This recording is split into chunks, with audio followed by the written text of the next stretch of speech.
जय श्री राम। आप सभी को स्वागत करता हूं मैं आप सभी का आपके अपने प्यारे यूट्यूब चैनल बढ़िया अकेडमी एजुकेशन पर। आज के हमारे वीडियो का टॉपिक बड़ा ही खास, बड़ा ही इंटरेस्टिंग, बड़ा ही मज़ेदार होने वाला है। तो जो भी इस चैनल पर नए हो प्लीज़ चैनल को लाइक शेयर सब्सक्राइब कर दो, जो भी करना होता है। और जो भी पुराने हैं वो वीडियो शेयर कर दें, लाइक करें और पूरा एंड तक देखें, ठीक है। बचपन से ही हम लोग को बड़ा डाउट रहता है, बड़े डाउट में हम लोग जीते हैं कि ये करंट क्या है, वोल्टेज क्या है। भाई लाइट कम आ रही है, वोल्टेज भैया डाउन हो गया, लाइट तेज है भैया, वोल्टेज तेज हो गया। और वहीं अगर किसी उंगली में लग गई, किसी की लग गई बोर्ड से, भाई करंट लग गया। अरे ये क्यों नहीं कहते भैया वोल्टेज लग गया, बात तो वोल्टेज की थी। और वहां पर कहीं नहीं कहते भैया करंट तेज आ रही, करंट धीमे आ रही है। क्या है ये सारा डाउट, खेल कूद सब क्या है? करंट है, 220 वोल्ट है, खंबे से लाइन आ रही है, सब क्या है? सब कंफ्यूजन पे कंफ्यूजन, कंफ्यूजन पे कंफ्यूजन। हाँ, इलेक्ट्रिक करंट की ही मैं आज बात कर रहा हूँ। आज का जो हमारा टॉपिक है वो है करंट इलेक्ट्रिसिटी पे। किस पे है? करंट इलेक्ट्रिसिटी पे, इलेक्ट्रिसिटी पे। इस टाइम पे यूट्यूब चैनल की मेरी हालत बड़ी खस्ता चल रही है। ना व्यूज आ रहे हैं, ना लाइक्स आ रहे हैं, ना वीडियो मेरी रिकमेंडेशन आ रही हैं। तो मैं चाहूंगा कि आप लोग वीडियो थोड़ा सपोर्ट करो। बड़ा ही क्वालिटी कंटेंट आज मैं आप लोग को देने जा रहा हूँ, क्योंकि ये जो टॉपिक मैं आज कवर करूंगा ये polytechnic, class 10th, class 12th, SSC या जो भी एसएससी जेई की प्रिपरेशन, किसी भी चीज की ओवरऑल आप प्रिपरेशन कर रहे हैं, अगर उसमें इलेक्ट्रिक करंट का जरा सा भी पार्ट आता है तो ये वीडियो आपके लिए पूरे एंड तक देखना जरूरी है, क्योंकि एकदम ग्राउंड लेवल बेसिक से मैं उठाऊंगा और एकदम डिटेल तक लेके जाऊंगा, ठीक है। पूरी डिटेल वीडियो आप लोगों को, ठीक है, बनने वाली है। उस डिटेल वीडियो के लिए बेटा चैनल तक जुड़ें। उस डिटेल वीडियो का लिंक इस वीडियो के लिंक में मिल जाएगा। डिटेल वीडियो अभी मैं नहीं बना पा रहा हूँ, घर में कुछ काम चल रहे हैं, मेरे कुछ प्रॉब्लम चल रही है, ठीक है। डिटेल वीडियो आपको बस 1 से 2 दिन में मिल जाएगी। अभी मेरे पास क्वेश्चन अराइज होकर आया है ओम्स लॉ का। मैंने ओम्स लॉ वीडियो के थ्रू क्लियर कर दिया, तो क्लियर नहीं हुआ। सर पूरे चैप्टर में ये ऐसे डाउट है। हमने कहा बेटा पूरे चैप्टर नहीं, मैं पूरे टॉपिक का ही डिटेल वीडियो बना दे रहा हूँ। क्लास 10 की एनसीईआरटी से मैं उठाऊंगा, plus exam idea plus board से उठाऊंगा और पूरा एंड तक एकदम डिटेल तक लेके जाएंगे, ठीक है। स्टार्ट करते हैं करंट इलेक्ट्रिसिटी के टॉपिक पे। और उस टॉपिक से पहले आज हम स्टार्ट करेंगे ओम्स लॉ, जिस पे मेरा क्वेश्चन अराइज हुआ है। अभी इस वीडियो में बेटा हम लोग सिर्फ उसी टॉपिक को क्लियर करेंगे।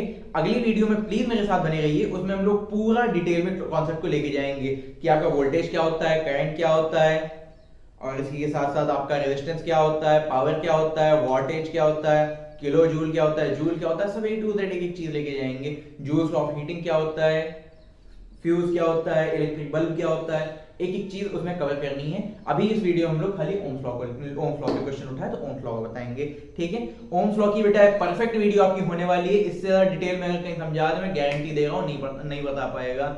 जो इससे ज्यादा डिटेल में ले जाएगा वो मुझसे बहुत ही ज्यादा क्वालिफाइड होगा, तो बता ले जाएगा। मैं भाई 12th पास बंदा हूँ, 12th पास के अकॉर्डिंग में जितना आपको डिटेल नॉलेज देने जा रहा हूँ, इतना कोई 12th पास बंदा डिटेल नॉलेज दे जाए मैं पढ़ाना छोड़ दूंगा। चाहिए ओम्स लॉ के बारे में आज बात करनी है, ठीक।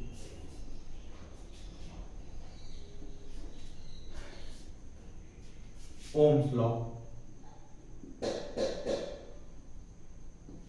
ओम्स लॉ जो सर जॉर्ज साइमन ओम ने बताया था, करंट वोल्टेज और रेजिस्टेंस के रिलेशन पे भी इसको कह सकते हैं। इन तीनों के रिलेशंस को भी ये वेरीफाई करता है। ब्लर आ रहा है क्या? ठीक है, तो इनके सबके रिलेशंस को भी ये वेरीफाई करता है। तो इसी को लेके जाएंगे थोड़ा सा हम लोग डिटेल में। ये क्या हो रहा है? बोर्ड की तरफ जाते ही ब्लर कर रहा है क्या?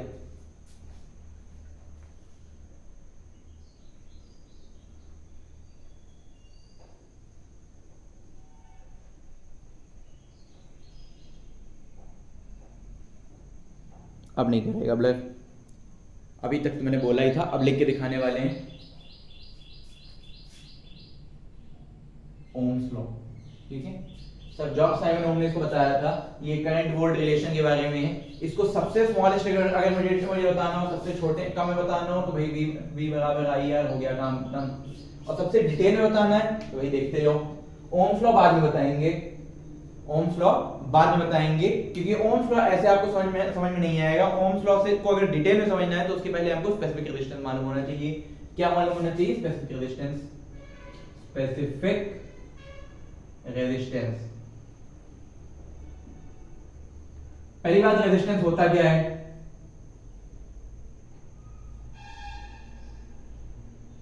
रेजिस्टेंस, ठीक है, स्पेसिफिक रेजिस्टेंस उससे भी नीचे आ जाते हैं। रेजिस्टेंस क्या होता है, resistance,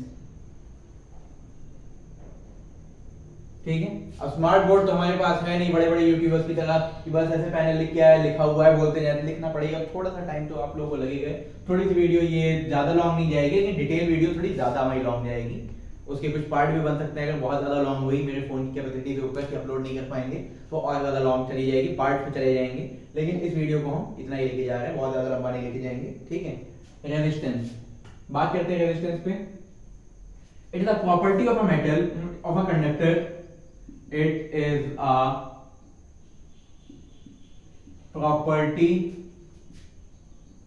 of a conductor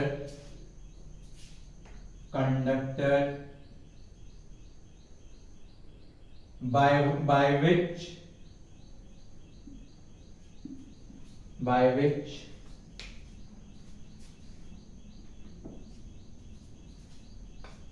it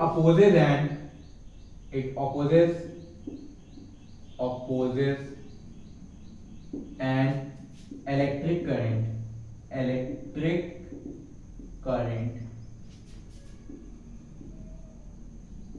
ठीक है। ये क्या है बेटा, एक प्रॉपर्टी है। क्या है, प्रॉपर्टी है। प्रैक्टिकल का मटेरियल भी मैं आप लोगों के लिए साथ में लेके आया हूँ, थोड़ा प्रैक्टिकल नॉलेज भी इसी में हम लोग देंगे, ठीक है। सारा प्रैक्टिकल नॉलेज भी इसी में मिल जाएगा, थ्योरेटिकल नॉलेज भी इसी में मिल जाएगा। It opposes an electric current, ये क्या है बेटा, प्रॉपर्टी है मेटल की, जिसकी वजह से क्या करता है, इलेक्ट्रिक करंट को अपोज करता है। जैसे मान लीजिए हमारा क्या है, कंडक्टर है, ठीक है, इंसुलेटेड कंडक्टर है, ऊपर की परत इंसुलेटर, अंदर की परत, अंदर जो है इसमें मेटल है वो कंडक्टर है। ज्यादातर मेटल हमारे कंडक्टर ही होते हैं, सबको नहीं कह सकते लेकिन ज्यादातर होते हैं, ठीक है।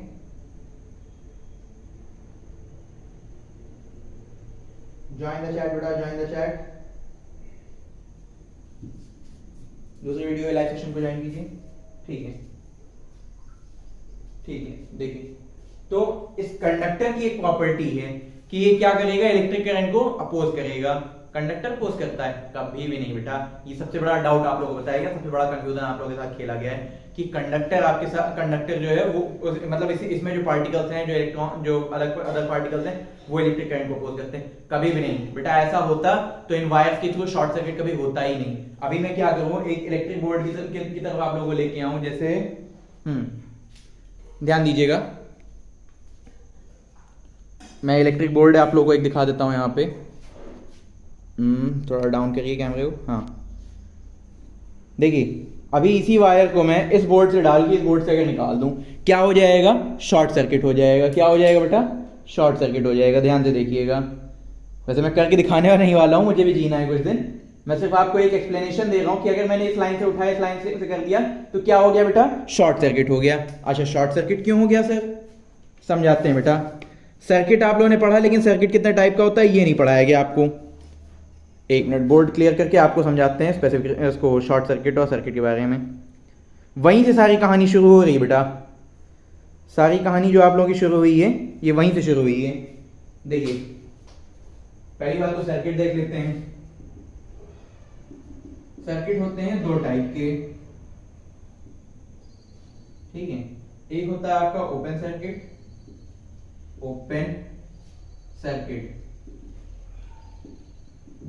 और दूसरा आपका होता है शॉर्ट सर्किट।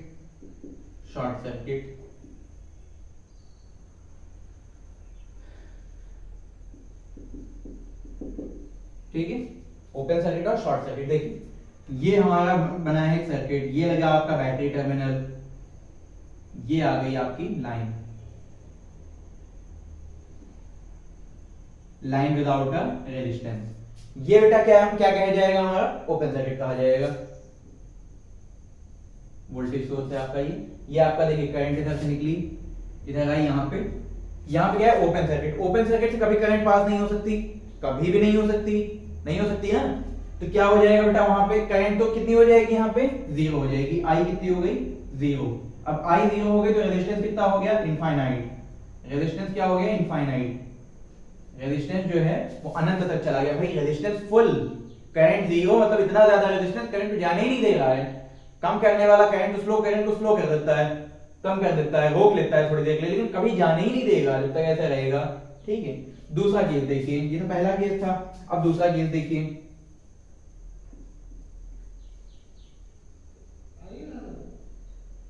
अब अगर मैं क्या कर दूं, इसको डायरेक्ट बंद कर दूं, क्या हो गया बेटा, ये शॉर्ट सर्किट। यही केस आपका होता है शॉर्ट सर्किट का, यही केस होता है क्या, शॉर्ट सर्किट का, जिसका प्रैक्टिकल लगभग नामुमकिन के बराबर है। कभी इन फ्यूचर अगर आप लोगों का सपोर्ट रहा, मैं आप लोगों को शॉर्ट सर्किट का लाइव दिखाऊंगा। अगर आप लोगों ने इस वीडियो सपोर्ट कर दिया, मैं आप लोगों को लाइव शॉर्ट सर्किट दिखाऊंगा कैसे होता है। लेकिन अभी के लिए इतना ही दिखा सकते हैं। ये हो जाता है कि आपका शॉर्ट सर्किट का केस, जिसमें आपका समझिए शॉर्ट सर्किट है, मतलब पूरी लाइन है, रेजिस्टेंस का कोई भी नामो निशान नहीं है, दूर दूर तक कुछ भी ऐसा नहीं है जो करंट को रोके, तो रेजिस्टेंस क्या हो गया, 0, और करंट क्या हो गई, इनफाइनाइट। करंट हो गई क्या, इनफाइनाइट। करंट इनफाइनाइट, बहुत ज्यादा करंट, मतलब बहुत ज्यादा हीट, वहीं क्या लगती है, आग। ये होता है आपका शॉर्ट सर्किट का केस। समझ में आई बात, ओपन सर्किट शॉर्ट सर्किट की। ठीक है, ये था आपका क्या, रेजिस्टेंस का केस। रेजिस्टेंस के बारे में इतनी बात समझ में आई। रेजिस्टेंस क्या करता है, करंट को अपोज करता है। क्लोज कंडक्टर, मतलब कंडक्टर की प्रॉपर्टी नहीं होती है। रेजिस्टेंस क्या होते हैं, आपके लोड होते हैं। जैसे भाई अगर आपकी कोई लाइन है, बोर्ड से आपका तार निकला, वहां से पंखा चल रहा है, वो आपका रेजिस्टेंस है, लाइट ऑन है, वो आपका रेजिस्टेंस है। जो डिवाइसेस आपके इलेक्ट्रिसिटी ले रहे हैं बेटा, वही आपके रेजिस्टेंस होते हैं, और कुछ रेजिस्टेंस है। Resistance means load. ये बात आपको तब समझ में अच्छे से आती है जब आप इंजीनियरिंग लाइन में उतरते हैं, इलेक्ट्रिकल इंजीनियरिंग में, तब आपको ज्यादा डिटेल में समझ में आती है। क्लास 10 में तो अरे वायर है, वायर में कुछ होता हो तो वही करंट रोक लेता हो, ना ना ना ना ना, बिल्कुल भी गलत बात, और गलत बात है। अब थोड़ा सा आपको टॉपिक पे लेके आते हैं, थोड़ा सा आप लोगों को टॉपिक पे लेके आते हैं। तो प्रॉपर्टी बेटा कंडक्टर की इसकी हो जाती है, इसलिए लिख देते हैं ऐसा। क्या कर देते हैं, क्या करता है ये, कंडक्टर में ही तो लोड हम लोग कनेक्ट करते हैं, कंडक्टर है तो इसीलिए लिखते हैं प्रॉपर्टी ऑफ कंडक्टर। बाकी लिखने का उसको कोई मीनिंग नहीं होता, क्योंकि थोड़ा गलत लैंग्वेज हो जाती है। रेजिस्टेंस क्या हो गया बेटा, इट इज अ प्रॉपर्टी, हाँ, it is a property of a conductor which opposes an electric current. इतनी बात हम लोगों ने जान ली थी। अब इसके बारे में थोड़ा डिटेल में आते हैं। रेजिस्टेंस क्या करता है बेटा, रेजिस्टेंस क्या होता है, लेंथ के डायरेक्टली प्रोपोर्शनल होता है। लेंथ के डायरेक्टली प्रोपोर्शनल बेटा इसलिए होता है, r directly proportional to l। Resistance जो है लेंथ के डायरेक्टली प्रोपोर्शनल इसलिए होता है क्योंकि क्या होता है, फिर हमारा वायर समझ लग गया ये। चलो इसी के थ्रू दिखा देते हैं। वायर बहुत है यहाँ पे, इलेक्ट्रिकल इंजीनियर का घर है, तो वायर की कमी कहाँ से हो जाएगी। ठीक है, रेजिस्टेंस क्या होता है बेटा, लेंथ के डायरेक्टली प्रोपोर्शनल होता है। जितनी दूर तक जाएगी करंट है बेटा, थक जाती है, जितनी दूर तक जाएगी उतनी क्या हो जाएगी, कम हो जाएगी। आप करंट देखिए अपने से आपको रिलेट करके देखिए, जितनी दूर तक जाना होगा उतनी आपकी एनर्जी क्या होगी, कम हो जाएगी। वैसे उतनी इलेक्ट्रिकल एनर्जी कम हो जाएगी, उतनी करंट क्या हो जाएगी आपकी, कम हो जाएगी। करंट कम होगी मतलब क्या बढ़ जाएगा, रेजिस्टेंस बढ़ जाएगा। लेंथ बढ़ी तो रेजिस्टेंस बढ़ा, आर बढ़ेगा तो एल भी बढ़ेगा। समझ में आया। और वही अगर आर घटेगा, अगर एल घटेगा तो आर भी घटेगा। ठीक है, बहरहाल खाली इनको बढ़ने पे रखो। आर बढ़ेगा, लेंथ बढ़ जाएगी अगर वायर की मैंने लेंथ बढ़ा दी, 2 मीटर का वायर, जैसे समझो बात को। ये सब डीसी के लिए होता है बेटा, एसी में ऐसा कुछ होता नहीं है। सब जो भी हम लोग पढ़ रहे हैं डीसी करंट के बारे में पढ़ रहे हैं। कोई ज्यादा बुद्धि लगा रहा हो एसी करंट डीसी करंट मैं बता दूं।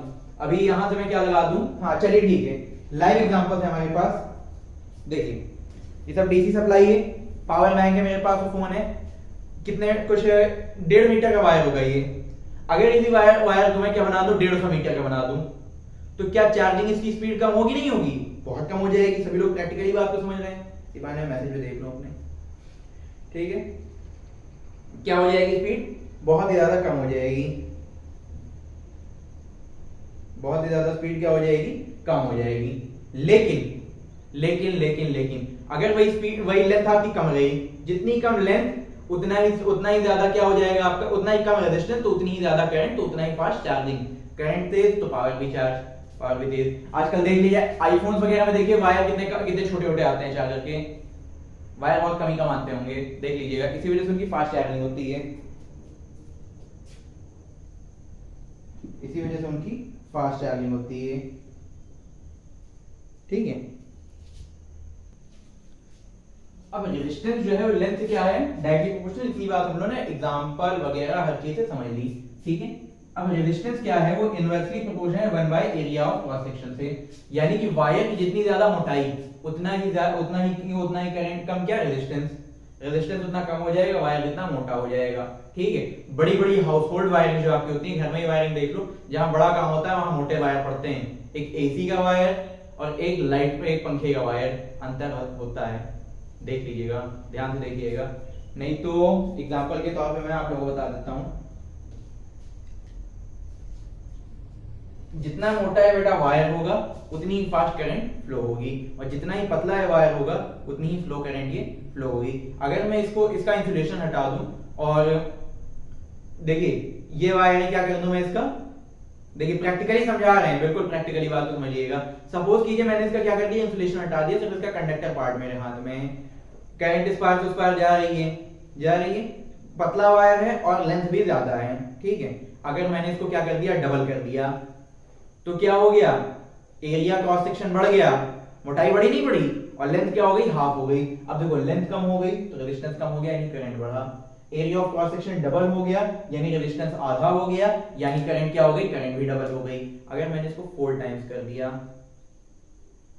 वायर की लेंथ छोटी हुई तो रेजिस्टेंस कम हुआ, यानी करंट बढ़ा, बढ़ा नहीं बढ़ा, और 4 गुना हो गई वायर, देखो 4 गुना मोटी हो गई।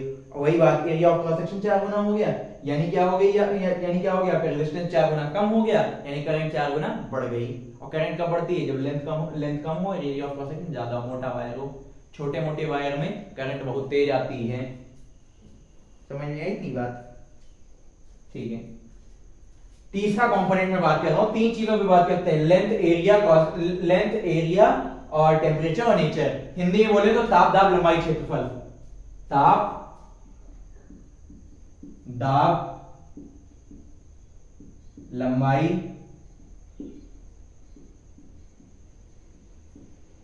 क्षेत्रफल,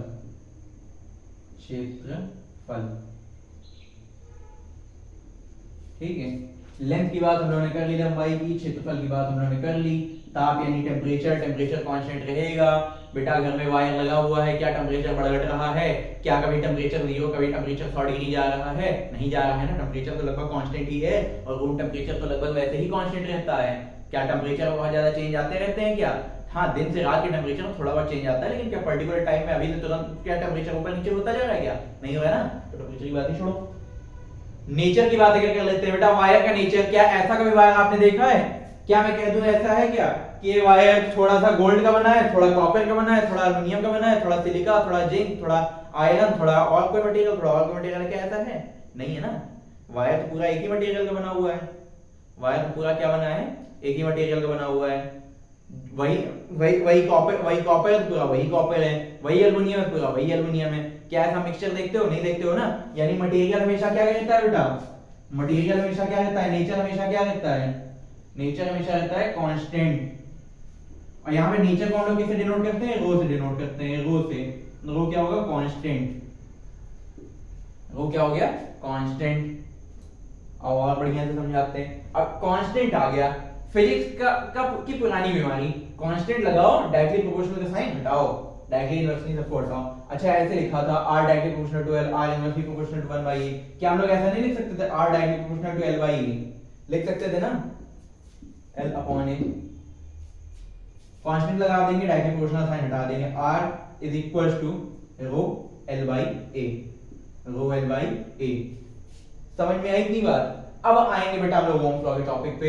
ये अभी तक हम लोग पढ़ रहे थे, अब आना है हम लोग को इस पे, ओम लॉ पे।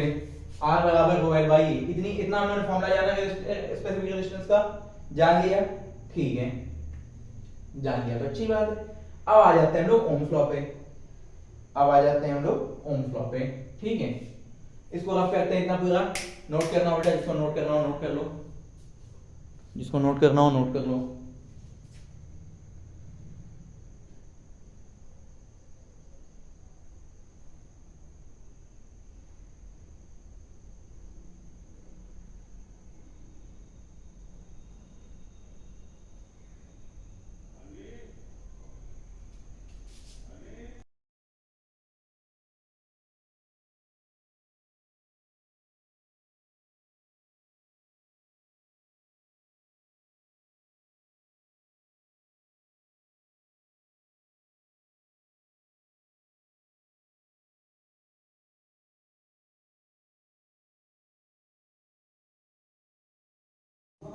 अब बात करेंगे हम लोग ओम्स लॉ की। बेटा ये जो ओम्स लॉ है ना, ये क्लास 10th में जितना आता है उतना ही क्लास 12th में भी आता है। अभी तैयार हो गया तो 12th में फंसोगे नहीं, ठीक है। प्लस पॉलिटेक्निक वगैरह में, इंजीनियरिंग लाइन में तो क्या इसका बड़ा ही भयंकर यूज है। मैं आपको वो बातें बताऊंगा जो आपको एनसीईआरटी और सारी बुक्स में दी होती है, साथ ही साथ वो भी बताऊंगा जो नहीं भी दी होती हैं, यानी कि वो इंपॉर्टेंट हिडन चीजें जो आप लोग नहीं जान पाते हैं, ठीक है। ठीक है, तो स्टार्ट करते हैं इधर से हम लोग। भाग जा भाई इधर से, तू चला जा, चल नहीं कहां चले जाते हैं, ठीक है।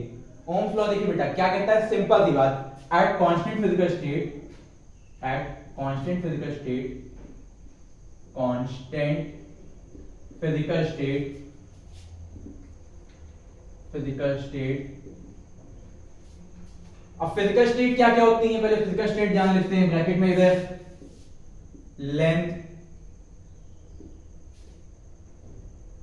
Length, area of cross section, cross section,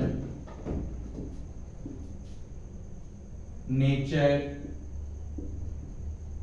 और टेम्परेचर। होती बहुत सारी, ध्यान लोग इतने पे देते हैं, ठीक है। Length, area of cross section, nature, temperature, ताप, दाब, लंबाई, क्षेत्रफल, ठीक है। हाँ मालूम है, दाब तो प्रेशर होता है, प्रेशर भी एक फिजिकल स्टेट होगी, लेकिन बहुत ज्यादा चीजों को कंसीडर नहीं करते। मेनली आपका तीन ही चीजें होती है, लेंथ, एरिया, क्रॉस सेक्शन और नेचर, ठीक है। एक एक्स्ट्रा में लिख देते हैं एट कांस्टेंट फिजिकल स्टेट, यही मेन लाइन है। जब सारी फिजिकल स्टेट क्या होंगी, कांस्टेंट होंगी। लेंथ कांस्टेंट, बढ़ती घटने वाली नहीं है। एरिया कांस्टेंट, बढ़े घटेगा नहीं।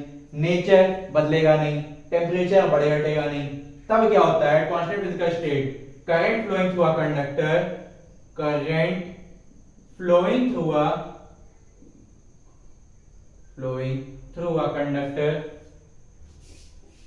THROUGH, through a conductor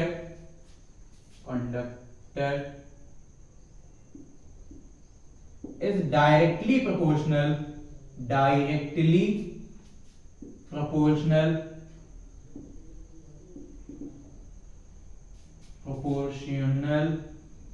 to its potential difference.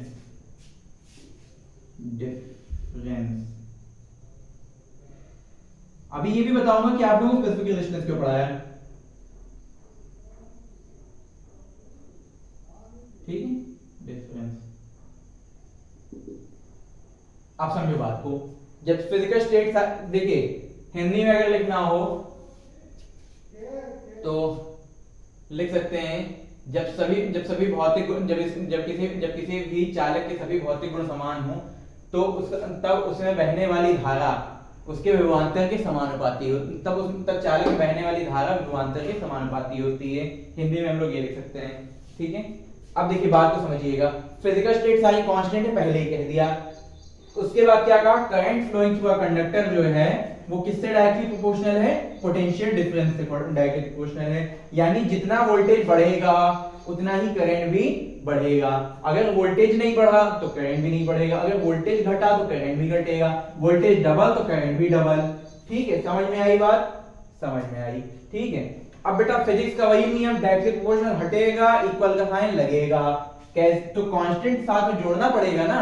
अब कांस्टेंट क्या, फिजिकल स्टेट, कौन सी फिजिकल स्टेट उठा करते हैं, सारी नहीं। यहीं पे तो इसीलिए मैंने स्पेसिफिक रेजिस्टेंस पढ़ाया था, ध्यान दीजिए। फिजिकल स्टेट हमारे पास क्या क्या होती है, लेंथ होता है, ठीक है। और ये सारी हम लोग किसके फॉर्मूले में साथ में पढ़ रहे हैं, रेजिस्टेंस के फॉर्मूले में, R बराबर रो L बाई A। अब बात समझिएगा, रो हमारा क्या, नेचर हमारा क्या, कांस्टेंट, लेंथ हमारी क्या, कांस्टेंट, ये दोनों कांस्टेंट हो गए, एरिया क्या, कांस्टेंट। जब ये सारे कांस्टेंट तो क्या ये कांस्टेंट, हाँ ये भी कांस्टेंट, हाँ मैं भी कांस्टेंट हूं, हाँ मैं भी कांस्टेंट हूं। रेजिस्टेंस भी कह रहा है कि हाँ भैया मैं भी कांस्टेंट ही हूं, सब कांस्टेंट है तो मैं भी हूं, ठीक है।